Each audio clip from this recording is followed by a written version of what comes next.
Allah is my heart's speech. Your mercy is what I beseech.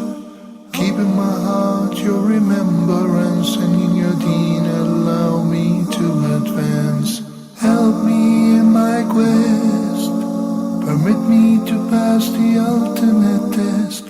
Help me in my quest. Permit me to pass the ultimate test. Assalamu alaikum wa rahmatullahi wa barakatuh. Bismillahir Rahmanir Rahim. Alhamdulillahi Rabbil Alameen. والعاقبة للمتقين ولا عدوان إلا على الظالمين والصلاة والسلام على سيد الأولين والآخرين نبينا محمد وعلى آله وصحبه أجمعين. Praise be to Allah alone. We praise Him and we seek His help. Whomsoever Allah guides is the truly guided one, and whomsoever Allah leaves astray, no one can show him guidance. May the best peace and blessings be upon Prophet Muhammad sallallahu alaihi wasallam. Dear viewers everywhere, welcome to a new edition of Ask Huda. A couple of questions before we start taking your live calls. And let me remind with the phone calls, of course, area code 002-0238 555 248 or 249. And the email address is ask@huda.tv. A question from Sister An'am from the Kingdom of Saudi Arabia. She inquired about her aunt's wudu breaks whenever she goes down in sajda. What should she do? By analogy to a medical case which is known in medicine as urine incontinence, and in fiqh is known as salasul bawl, where the patient in this condition cannot control his or her urination. So after they make wudu and they go to pray, they feel that a drop or two of urine have fallen from them, and that voids wudu and takes them into a state of impurity, of course. In normal cases, if that happens on and off, the person must do istinja, wash his or her private, and wash the spot which was contaminated with the impurities or soiled with the urine, then make wudu again and pray. But if this is happening on continual basis, then in this case, the fuqaha said, based on Allah's saying, فَاتَّقُوا اللَّهَ مَا اسْتَطَعْتُمْ, keep your duty to Allah as much as you can, and لَا يُكَلِّفُ اللَّهُ نَفْسًا إِلَّا وُسْعَهَا, the person in this case should make one wudu at a time for each prayer. And that wudu should be performed after the adhan has been called or the time of the current prayer has entered. Then with this wudu, he or she will be able to pray the fard of the time and all the relating nawafil, even if they still break the wudu due to the urine incontinence. By analogy to this case, if one keep losing the wudu due to passing wind or gas on continual basis without any control, that applies here as well. So they can make wudu for each salah, and they pray the fard and the relating nawafil before or after with the wudu, even though after they broke wind, because this is happening on continual basis. Allah subhanahu wa ta'ala said, يُرِيدُ اللَّهُ بِكُمُ الْيُسْرَ وَلَا يُرِيدُ بِكُمُ الْعُسْرَ. Allah intends to give you ease. He does not want to make things difficult for you. The first phone call tonight. Assalamu alaikum wa rahmatullahi wa barakatuh. Brother Muhammad from United Arab Emirates. Assalamu alaikum, Sheikh. Wa alaikum salam wa rahmatullahi wa barakatuh. Sheikh, I need to ask you regarding a fatwa dealing with a religious non-profit organization. Okay. This organization is just like Huda or Dr. Zakir Naik's IRF organization. We do collect some donations on various occasions by way of donations and registrations. And I need the fatwa on as it is halal to spend the donations collected after completing the purpose for the following, like sponsoring scholars and fund their food and lodging and other facilities, for supporting, rewarding, uploading with incentives and such as gifts and excursions, picnics for volunteers, fi sabilillah, alhamdulillah, and renovating, keeping the management of the maintenance plus buses, charges made, fees, etc. to be paid on this money. Also we pay zakat out of this money, we pay charity and sadaqah out of this money. If these funds, when collected and paid for other purposes other than for the donations that was collected, the excess donations, is it also permissible to spend the money to the founder of the markaz? When the founder is on a seminar or a course for the subsidy and medical assistance, or to the founder during the seminar or the period when founder needs medical assistance outside the seminar period. Okay. Are you done? That's it. Okay, thank you, Brother Muhammad from Emirates. I do believe this is a very important question because of the confusion and misunderstanding in the mind of many people with regards to the amana of al-waqf. Al-waqf means endowment, and awqaf are known in Islam ever since the beginning of Islam. And in fiqh it is known that al-waqfu ala niyyat al-waqif, that the trustee or the board of trustees are required to dispense the waqf, the donation or the endowment, according to the intent of the person who endowed this source, donations, whether it's cash or property or any other means. For instance, a person donated a property to build a masjid. It is not permissible for the trustees or the trustee or the agent who is in charge to change and build a hospital in a state. Rather, he should comply with the intention of the endower himself. Al-Waqif. This is the meaning of Al-Waqfu ala niyat al-Waqif. For non-profit organizations who are active in da'wah fields, memorizing Quran and facilitating this process for the public, giving da'wah to Muslims and non-Muslims, holding classes and seminars and all of that.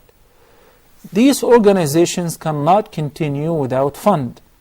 So if they raise fund and somebody donated some lump sum, any donation, a lot or a little, and he gave it in general towards the activities of this non-profit organization, then the trustees or the trustee, and I really prefer that it is a group or a board of trustees, in order to avoid any doubt or any future problems, do have the right to spend it whichever way they like within the area of covering the needs and the expenses of their activities.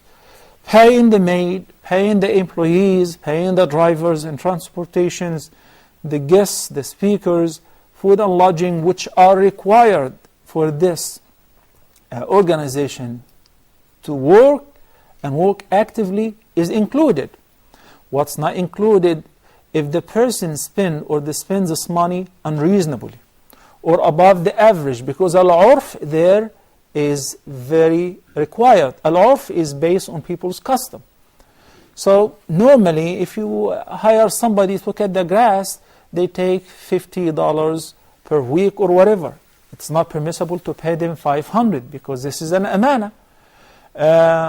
Or it is different though if the donor specified and said, please, this amount of money or donation should be spent towards the competition of memorizing the Quran, to pay the awards to the winners, or towards buying Quran and distributing the Quran upon those who memorize the Quran, or only limited to the poor who cannot afford. Same thing if it is a hospital and somebody says, I'm donating this money towards buying medication for patients with renal failure, with liver cirrhosis, with cancer. Then it's not permissible for the person to dispense the money according to his own wish, if the donor or al-waqif specified. But if somebody comes to a hospital, public hospital, and he donates the money and says, this is for your good cause, then the administrator or the person who's in charge, along with his committee, should see better whichever way they should dispense this money. By the end of the day, this is an amana. This is an amana.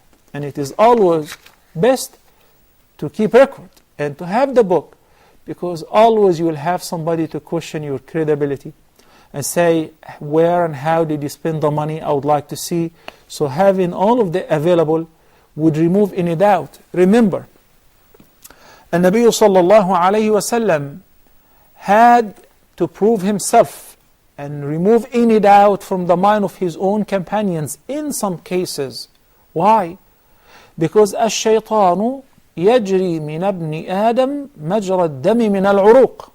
There is always Satan somewhere, to the extent that he runs within our bodies like bodies flowing in the veins and the arteries. This is what the Prophet ﷺ said. And that's why he said, اتقوا الشبهات.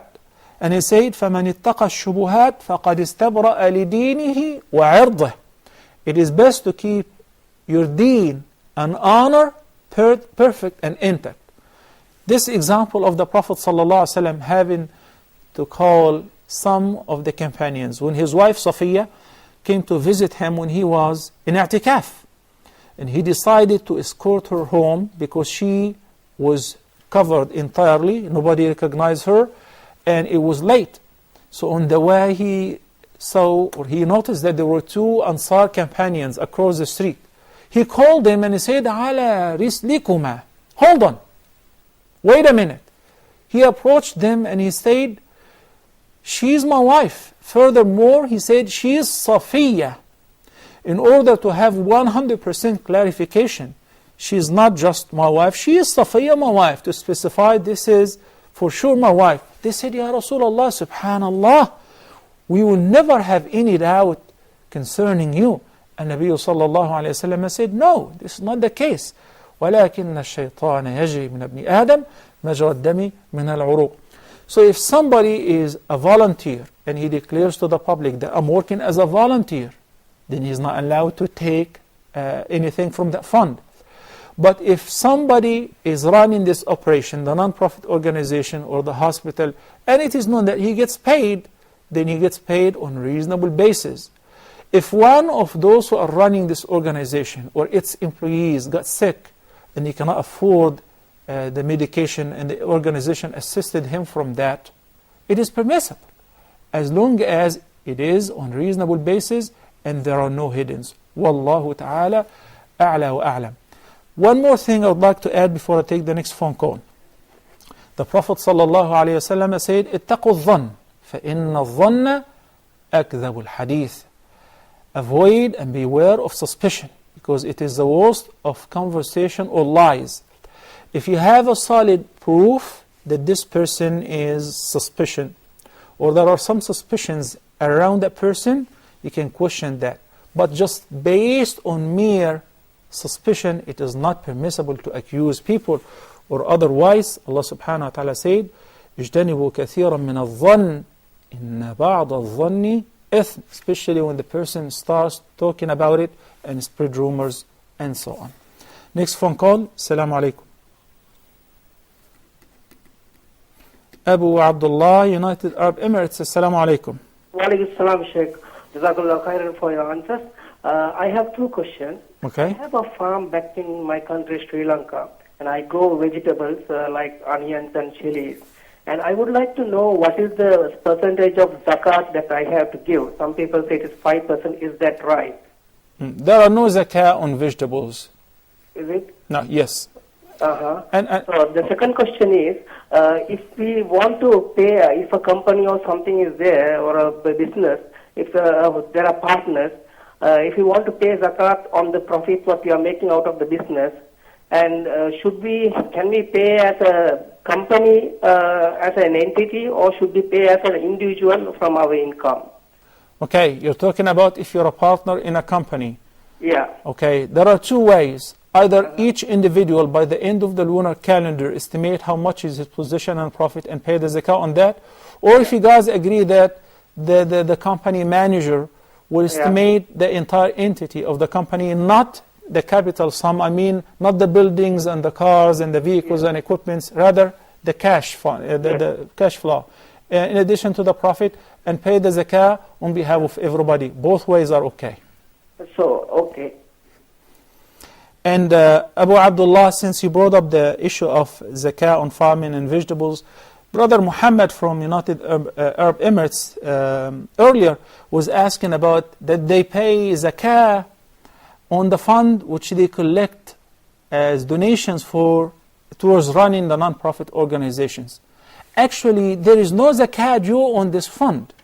You're not required to pay donations out of this because the money which is collected does not belong to an individual. And one of the conditions and requirements for the zakah is al-milk, al-milkiyah, which is possession. That you do not possess this money. It is not yours. This is towards as a charitable work. And that's why you don't have to worry about paying zakah or donating out of this money. But of course, assisting those who are in need out of this money voluntarily is permissible, is recommended. But once again, there is no zakah due. If a non-profit organization collected $10 million towards their project, towards building a masjid or a hospital or whatever, and the money is sitting in the bank, there is no zakah on it because it does not belong to one person. Wallahu a'lam. Next phone call. Assalamu alaikum, Fuad from United Arab Emirates. السلام عليكم يا شيخ. وعليكم السلام ورحمة الله وبركاته. إنا نحبك في الله يا شيخ. أحبك الذي أحببتني فيه. جزاك الله خيرا. والله شيخ, one question about concerning my wife. So she has eczema and she's not able to make ablution 5 times per day. She went to a doctor, he's Indian, and he told her not to approach water she has to avoid it as much as she can. Okay. What's her medical condition, you said again? She has eczema. Eczema, okay. All over the body? Or the body parts? No, actually she has in hands and her feet. Oh, okay. She tried last 2 weeks to make ablution, but it affects her feet and hands. Okay. Okay. Are you done? Yes. Okay. Thank you, Brother Fuad. First of all, make dua for your wife. May Allah give her quick shifa and recovery. Ameen. اللهم رب الناس أذهب الباس اشفي أنت الشافي لا شفاء إلا شفاؤك شفاء لا يغادر سقما اللهم اشفها وعافها. And I hope that the viewers are saying Ameen, that may Allah subhanahu wa ta'ala accept our dua for the brother's wife. If somebody was not able to use the water entirely because of some epidemical disease, then we resort to tayammum. So a tayammum is prescribed in case of entire absence of water, or water is available but it is barely enough for food, for cooking and for drink, or the water is available but the person cannot use it. Then, فَتَيَمَّمُوا صَعِيدًا طَيِّبًا. With regards to a person who is wearing a cast, then the person wash the rest of the body parts, which should be washed during wudu or ablution, and then wipe with wet hands over the cast.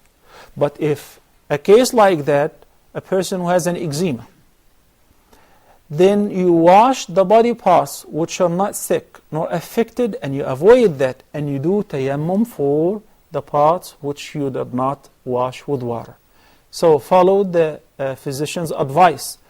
Avoid touching these body parts with water or moisten them, but wash the rest of the body parts if it is possible, and do tayammum for the rest. Wallahu ta'ala a'la wa a'lam. And once again, shafahu Allahu wa afaha.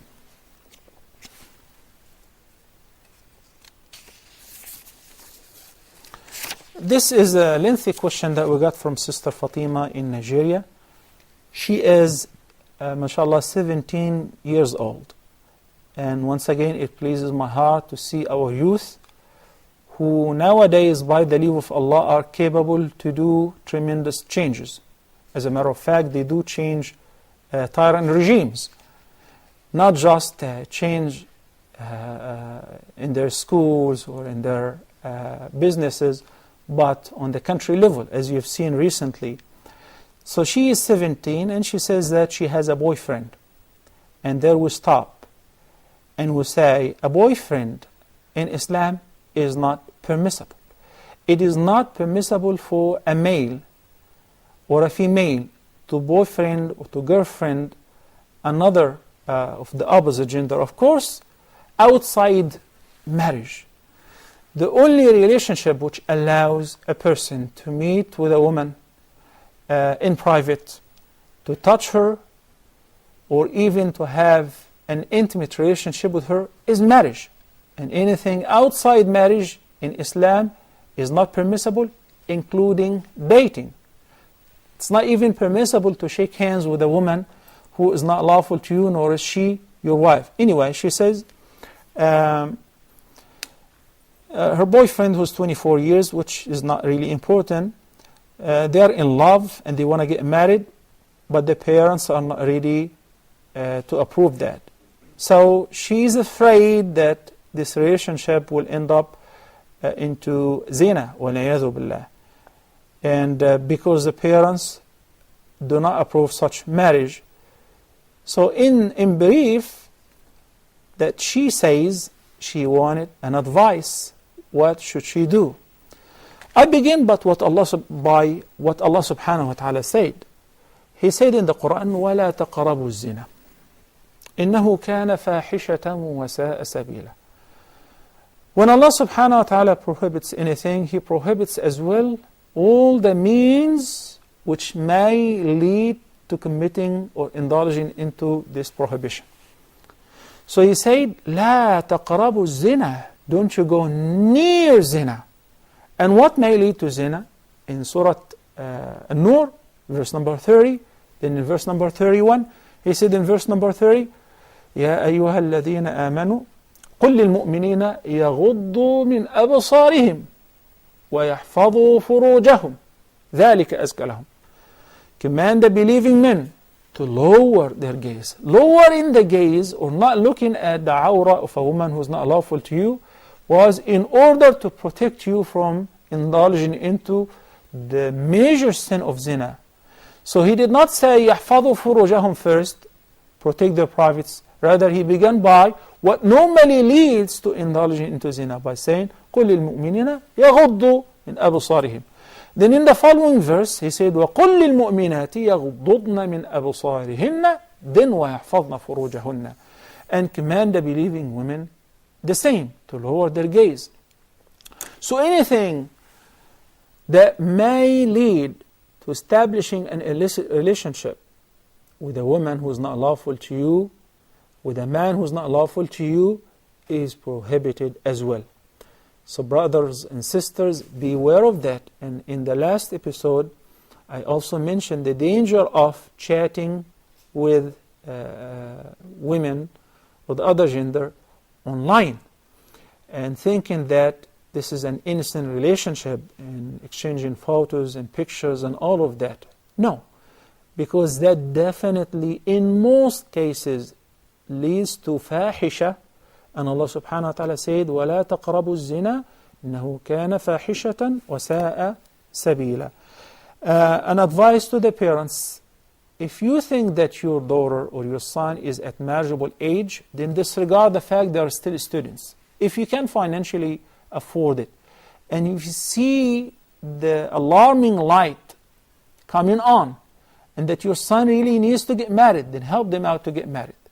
They may be not ready to take the alternative of fasting, of being religiously committed, of reciting Quran on a regular basis, doing some physical exercise, which we advise ourselves and the grown-up people with. If you see that there is a risk that your son or your daughter may indulge into this, then there is an alternative, which is, and Nabi sallallahu alaihi wasallam said, I do not see any solution for those who are in love other than marriage. You love someone, and you believe that they're best for you, then marry her or marry him. And parents should realize that, unless if they have objections over the person because of his deen and amana, and obviously in this condition a person who accepts to have a girlfriend has a serious problem. But the parents have to still look for somebody who may fill in that space, and try to befriend their daughters. mere objection and saying no means no, or my way or the highway, does not work in cases like that. You don't want to see your child falling into that sin. Another phone call. Assalamu alaikum. Saba from Oman, and thank you so much for waiting for so long. Assalamu alaikum warahmatullahi wabarakatuh, uncle. My name is Saba and I'm 11 years old. Okay. I'm calling from Muscat. Uncle, I intend to perform Umrah next month. I have 3 questions. My first question is, please give me a brief idea about it. My second question is it a ransom for trimming nails, etc. in the state of Ihram while performing Umrah? My third question is... Yes, Saba. Yes. Hold on. Is it the second question to again. Children as well? Your second question again. About the restrictions my second question is there a ransom for trimming nails, etc. in the state of Ihram while performing Umrah? Okay. Yes, of course. Next is, if yes, is it applicable to children as well? Jazakallah. Wa jazakum. Okay, before I answer Saba, Brother Jihad also from Oman, Assalamu alaikum. Wa alaikum salam, Sheikh. Wa alaikum salam wa rahmatullahi wa barakatuh. Sheikh, I have a couple of questions, small ones. Can I proceed? Okay, please go ahead. But how do you know that they're small? Hello? Yeah, Jihad, how do you know that your questions are small ones? Quite small. I'll make it faster. Okay. Right. This is concerning the non-alcoholic beer. The beer which does not have alcohol and the wine which does not have alcohol, which is widely sold in the Middle East markets. Is it permissible to consume that? The alcohol percentage is 0 on this. That is one question. And the second question is, cooking in alcohol, like sometimes they use alcohol to fry things where alcohol evaporates. Can I consume this kind of foods if it is consumed on that? And the third one is about the food available again in the Middle East market. Generally the meat or the chicken, the poultry things which are available are considered as halal. But in the meantime, there are also a lot of products which come from various parts in the world. Since this is Islamic country, can we consume it, or should we go ahead and check the authenticity of these meals? Recently, in one of the products, we wrote to that company, though it is sold in the Middle East market, that company confirmed to us that it does not comply with halal requirements. So in this circumstance, can we consume this product because the local market is selling that, which is an Islamic country, or should I avoid it? These are the 3 questions. Jazakallahu khairan, Jihad. Aisha from the Kingdom of Saudi Arabia. Assalamu alaikum. Wa alaikum assalam wa rahmatullahi wa barakatuh, Sheikh. How are you? Alhamdulillah, Sheikh. Your questions, please. Sheikh, I have 3 questions. My first question is, can I give my zakah to madrasa, where inshallah for construction of madrasa, where the children will be learning Quran? Okay. And also, can I give zakah to a relative who is getting kidney transplantation? Are they poor and eligible? Yes, they are eligible. Okay. And my second question is about, I had made a vow to Allah that I will try to build an orphanage, but I don't have so much money, but I earn some money on my own, and but I have some family problems. My husband also is not working. So what is my priority? To spend all the money and help him to make a business, or to keep that money for myself and try to complete the oath which I have done to Allah? Okay, you made an oath, or you just have an intention that you would like to do that? No, I spoke like this, that if I get admission into the medical college or dental college, so if I get the admission, inshallah, I will try to do it like that. Okay. And my last question is, back in India, if they go for job like pharmacists, the company gives them the target, and if they reach that target when selling the medicines, they will give them the commission. Is it permissible or not? Okay. Thank you, Sheikh. Thank you, Jazakallah. Wa jazakum. Thank you. Brother Muhammad as well from the Kingdom of Saudi Arabia, and I hope I will remember all those questions. Muhammad. Assalamu alaikum. Assalamu alaikum wa rahmatullahi wa barakatuh. Wa alaikum assalam wa rahmatullahi wa barakatuh. I just wanted to tell you, Sheikh Salah, we were in Makkah last week, and we prayed for Huda TV. We prayed for you specifically, and I specifically told Allah that your iman, your taqwa should increase. Ameen. And Huda TV, Sheikh Salah, and all those involved in Huda TV should be a source of Tawheed being spread across the world, Ameen. and Bid'at and Shirk be prohibited. You become a source for all this. Alhamdulillah. Thank you so much. It pleases my heart to hear that from you. And وَلَكَ بِمِثْلِهِ, and may Allah reward you the same and give you the same of what you asked for us. Thank you so much. Okay, so that was Muhammad's comment. It was not a question. Thank you. Jazakumullahu khairan. You know that the Prophet ﷺ said one of the best dua is to pray for your brother in his absence, or for your sister in her absence. Allah appoints an angel.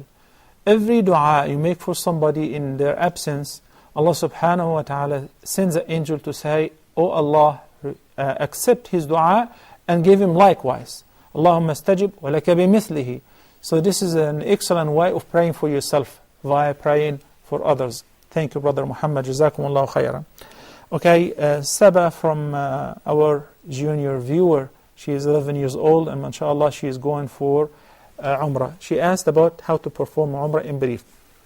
There are 3 main pillars for Umrah, which if you do not, or you skip any of them, then there is no ransom nor expiation. You must fulfill them. Al-Ihram, which is the intention of performing Umrah, at the appointed miqat, not after passing the miqat. So while on the plane, the pilot would announce, or you should inquire about it, when should you make the intention of Umrah, by saying labbaika umratan. And of course, for ladies, there is no specific outfit or ihram clothes. You can just perform ihram in your regular everyday clothes, except for the fact that you don't cover the hands and the face with the niqab. Then the second pillar is when you reach Mecca, you perform the tawaf. Then after performing tawaf is performing as-sa'i. Then at-tahallul, by cutting the length of a fingertip from your hair. If you have braids, or if you don't, you can just collect your hair and you cut from the end of it that much, the length of a fingertip. By that you finished your Umrah. It's very simple and easy, inshaAllah Azza. As far as the details, you can download the program of Hajj step by step. There's a particular episode about performing Umrah. And if you happen to fly Saudi airline, you will see a whole program always running on the Saudi airline videos about how to perform Hajj, offered by Huda TV as well. If you clip your nails or you cut your hair during the Ihram, deliberately, yes, there is a ransom. And in the ransom in this case is, as Allah subhanahu wa ta'ala said, فَفِدْيَةٌ مِّن صِيَامٍ أَوْ صَدَقَةٍ أَوْ نُسُكٍ. The ransom is either to fast, or to feed 6 masakin, to fast for 3 days, or feed 6 poor people, or to slaughter a sheep, which some people like to call it dam, slaughtering a sheep. I believe I did answer your questions, and by that we finished the first segment, and we're actually over time. Inshallah, we'll be back in a couple of minutes, so stay tuned.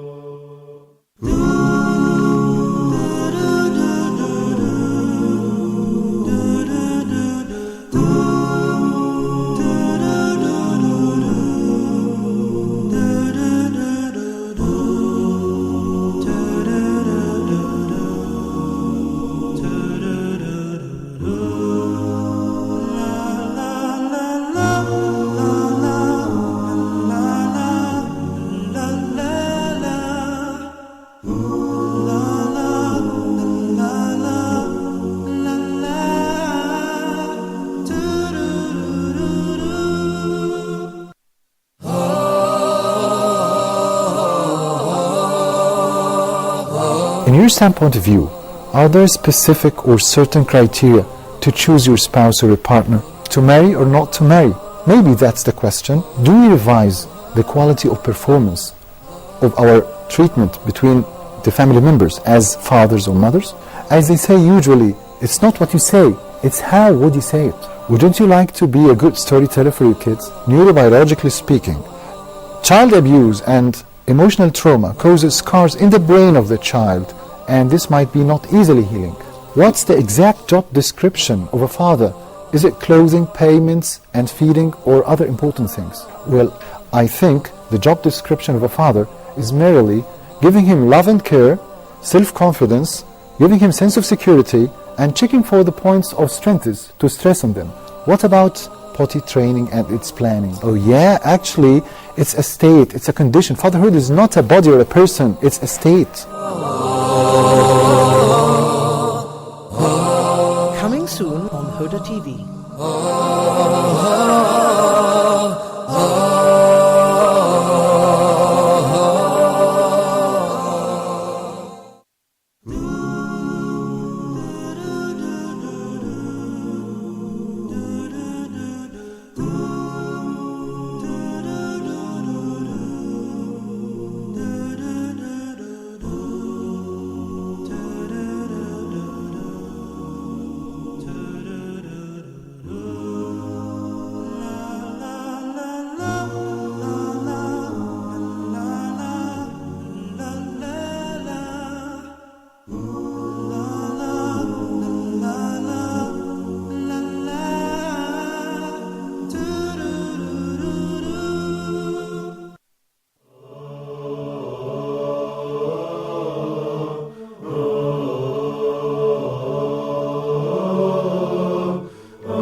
Assalamu alaikum wa rahmatullahi wa barakatuh, and welcome back. Before the break, we have a couple of questions.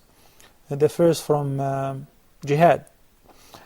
Jihad from Oman asked about non-alcoholic beer, whether it is haram or halal to drink. Drinks which are not alcoholic, nor are they harmful, is permissible. Allah subhanahu wa ta'ala said, إنما الخمر والميسر والأنصاب والأزلام رجس من عمل الشيطان فاجتنبوه لعلكم تفلحون. And this verse answers your second question as well. Indeed, al-khamr, wine, al-ansab, the stones which they use to slaughter their animals against for other than Allah subhanahu wa ta'ala, and azlam, drawing lust to the side for their activities. رجس من عمل الشيطان, of the evil work of Satan, so you must avoid it. So when Allah subhanahu wa ta'ala said avoid it, how can one consider cooking with alcohol and saying, well, it evaporates? You know that some of the scholars said it is impure, even though this is not the opinion which I believe it is the more right. I believe that alcohol is not najis, it is haram, because not every haram is impure, but every impure is haram.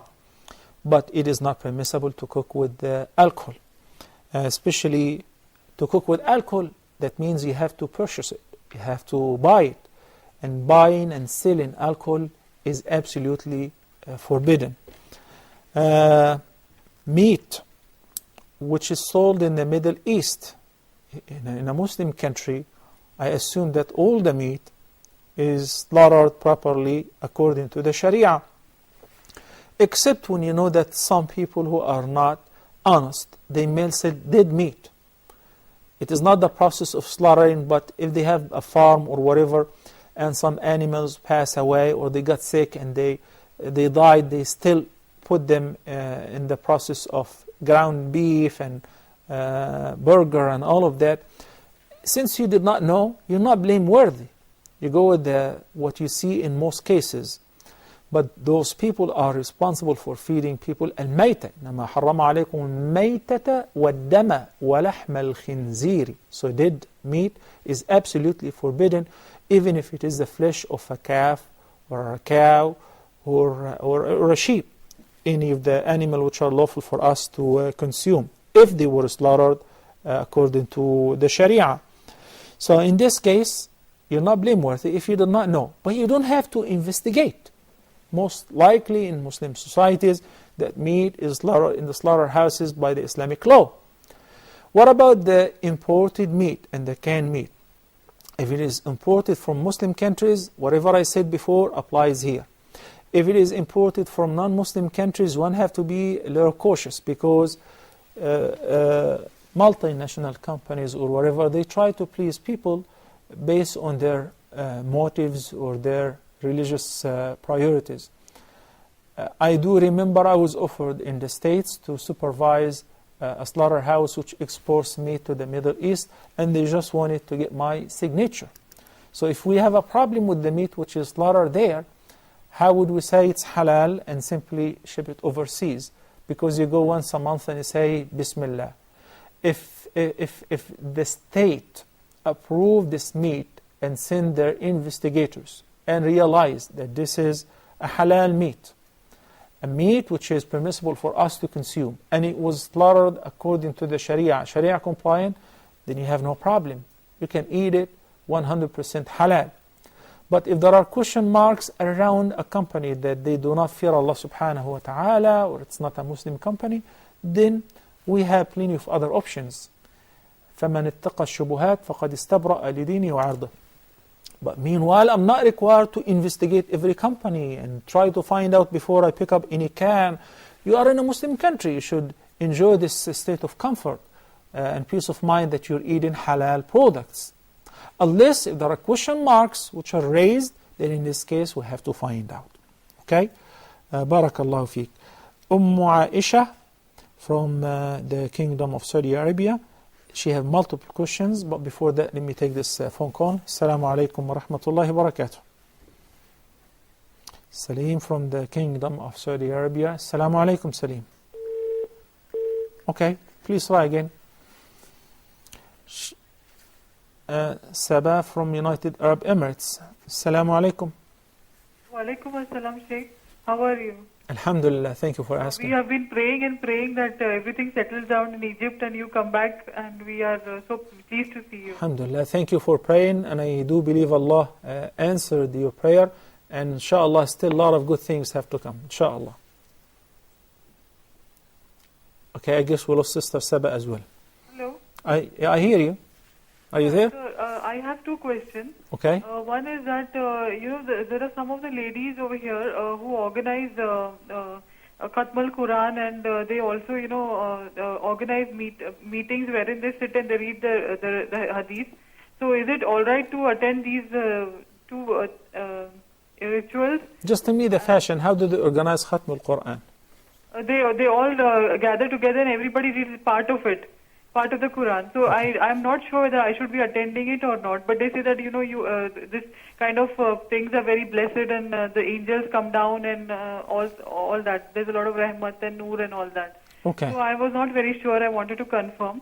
The second is that my husband is a teacher by profession, and whenever he teaches science, he correlates his subject with the creation of Allah subhanahu wa ta'ala. So is it considered as dawah or not?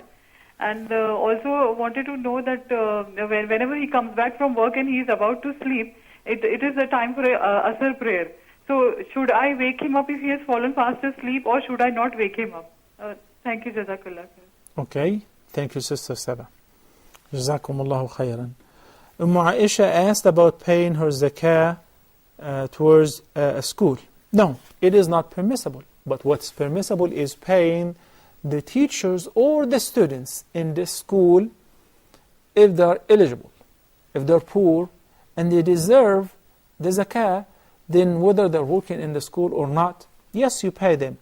But towards building the school or funding the school or all of that, or buying the masahif, the Quran in the school, this is not done from the zakah. The zakah is the right of the fuqara, the poor. So if they're poor, of course, they're more eligible than anybody else. You go ahead and pay them. What about paying zakah dues to a patient who needs a kidney transplant? And I asked her whether he's eligible or not. She said he's a relative. And she said yes.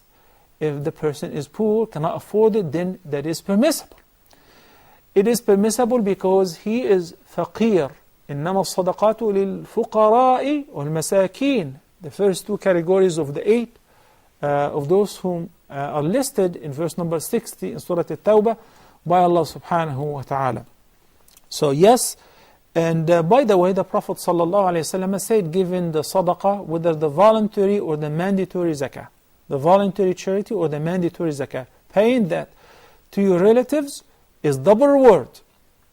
The reward of the sadaqah and the reward of upholding your kinship, the ties of your kinship, or Silatul Rahim. So may Allah reward you for that. She said she made a vow to build an orphanage. Sister Aisha, I don't see how would a person vow to do something that is way beyond their capacity. I dream of building a masjid. It is true. Yes, I can talk to people and I can say, can you help me to build a masjid, and I will be able to do that in a month. But it does not mean that I built a masjid. I want to build a masjid of my own, or an orphanage. So I see that I cannot even build a small room. So I say, I wish and I hope that I will build a masjid. I cannot make a vow to do anything, because a vow, I commit myself to abide by what I said. It's like an oath, as you say. So I cannot make a nadhr of anything that is beyond my capacity. In this case, I say, if you intend to build a masjid or an orphanage, and you would love to do that, and you cannot afford it, and it's not a vow, guess what? You will still get the reward of building the orphanage. Because the Prophet ﷺ said, لا حسد إلا في اثنتين. There should not be any envy except in two cases. One of them is envying a wealthy, righteous person who utilizes his wealth in spending for the sake of Allah day and night. So you say, I wish I had such wealth, I would have done like him. And in the lengthy, beautiful hadith in which the Prophet ﷺ said, إِنَّمَا الدُّنْيَا لِأَرْبَعَةِ نَفَرٍ. People in this life are one of four categories. He mentioned the very first, who are the topmost, and the best, and the most beloved to Allah subhanahu wa ta'ala, and the favorite. Those who are wealthy and knowledgeable of the deen. So they utilize their wealth to please Allah subhanahu wa ta'ala. يَعْلَمُ أَنَّ لِلَّهِ فِيهِ حَقًّا فَهُوَ يَصِلُ فِيهِ رَحِمَهُ وَيَتَّقِي فِيهِ رَبَّهُ فَهَذَا بِأَفْضَلِ الْمَنَازِلِ. This is the best of all. One who knows how to spend his wealth and recognizes the right of Allah and the poor in his wealth. Then the second category is a person who has religious knowledge but has no money.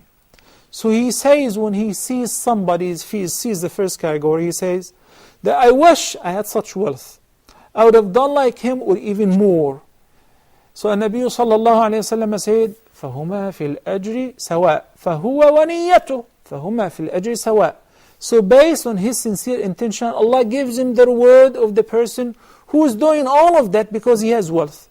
And the second, with his intention, he gets a similar reward without doing anything because he does not possess the means. So may Allah give you the reward, and may Allah give you the wealth in your life to build an orphanage. This is a continuous charity, a sadaqah al-jariyah, which the Prophet ﷺ encouraged us to make sure that we establish in our life to continually benefit us after we leave this life and until we meet Allah subhanahu wa ta'ala. By the way, if one cannot build a masjid or build an orphanage, does it mean that you will be deprived from the reward? No. The sound hadith which says, it is narrated by Uthman ibn Affan رضي الله تعالى عنه وأرضاه, من بنى لله بيتا بنى الله له بيتا في الجنة ولو كمفحص قطاه. Whosoever builds a house for Allah on earth, a house for Allah, not to live in it, ma'adh Allah, rather a place of worship where people can pray in it. Allah in return will build for him a house in paradise. Even if that masjid which you built on earth was as little as a bird's nest. Somebody would say, and how good it be to build a bird's nest? Nobody can pray in it. Then we say, by participating in building a masjid, even if your participation would be by adding a bird's nest or a distance or a space similar to a bird's nest in that construction, Allah will build you an entire house in paradise. So same thing, you can, according to your capacity, help in building an orphanage as much as you can. Receiving bonuses on target, according to policy in some pharmacies, it is permissible as long as you do not waste nor cheat in order to sell more and more to achieve the target. And you guys know what I mean. When some salespeople try to convince people to buy this product which is not worth it, or they may not need it, especially medications, you got to remember that I can be in the same condition. You don't want anyone to cheat you on account of your health. Well, we ran out of time, but by the end, we ask Allah subhanahu wa ta'ala to accept from all of us, pardon us and forgive us our sins. اللهم علمنا ما ينفعنا وانفعنا بما علمتنا وزدنا علما والحمد لله على كل حال ونعوذ بالله من حال أهل النار وصلى الله على نبينا محمد وعلى آله وصحبه وسلم. Until next time, السلام عليكم ورحمة الله وبركاته. Allah is my heart's speech, your mercy is what I beseech. Keep in my heart your remembrance, and in your deen allow me to advance. Help me in my quest, permit me to pass the ultimate test. Help me in my quest, permit me to pass the ultimate test. Help me in my quest, permit me to pass the ultimate